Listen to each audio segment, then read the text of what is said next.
Garden রিচে বহুতল ভেঙে মৃত্যু প্রসঙ্গে টিএমসি প্রার্থী শতাব্দী রায় বলছেন, আমার এই বিষয়ে কোনো কথা নেই। প্রথমত ডিটেল জানি না, আমি প্রচার এবং এই নিয়েই ব্যস্ত, ডিটেল জানি না। তবে ভেঙে পড়া মৃত্যু ভালো বা সাপোর্ট তো কিছু বলা যায় না। মৃত্যু সবসময় দুঃখদায়ক। যে মানুষগুলো পরিবারের হারালো, যারা হারিয়ে গেল, তাদের পাশে থাকা সঙ্গে কাছের মানুষগুলোকে হারালে তাদেরকে ফিরিয়ে আনা যাবে না, কিন্তু তাদের সঙ্গে আমাদের রাজ্য সরকার থাকছেন। বীরভূমের সাঁইথিয়ার গোষ্ঠীকোন্দল প্রসঙ্গে বলেন, রিপোর্টারের রিপোর্ট হবে বেকার যদি গোষ্ঠীকোন্দলের খবর করেন। শতাব্দী রায় চওড়া হাসি নিয়ে হাসতে হাসতে বলছেন, আজ আপনারা গোষ্ঠীকোন্দল বলবেন, কাল ওরা আবার কাঁধে কাঁধ মিলিয়ে ভোট করতে যাবে। গোষ্ঠীদ্বন্দ্ব তৃণমূলের একটা সিলেবাসে পড়ে গেছে।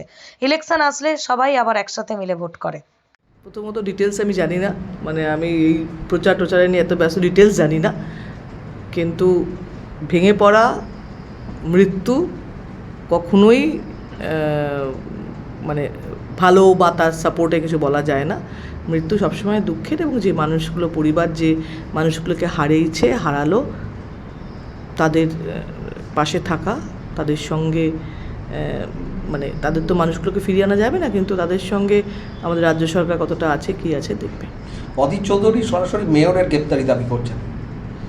এগুলো সব না গেমে, কে ওকে বলে গ্রেপ্তারি হোক, আমি মানহানি মামলা করবে। এখন আজ পর্যন্ত না এদের কথা শুনে কিছু হয়েছে, না এদের কথা কোর্ট অবধি পৌঁছেছে। সুতরাং আমি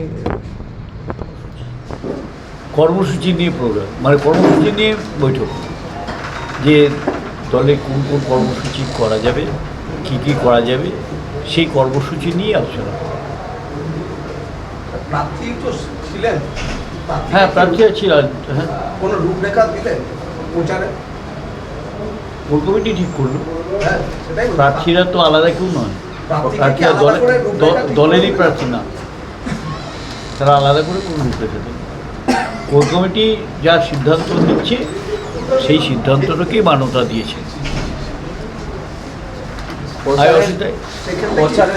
মূলত মানে মমতা বন্দ্যোপাধ্যায়ের প্রকল্প, উন্নয়নমূলক প্রকল্প, এই উন্নয়নমূলক প্রকল্পকেই আমাদের বেশি করে মানে বলার বিষয় হচ্ছে, এবং আগামী দিনে আরও যে সমস্ত উন্নয়নমূলক কাজ হতে পারে তার বিষয়টা বলছি। ধরুন মমতা বন্দ্যোপাধ্যায় তো প্রচুর করেছেন।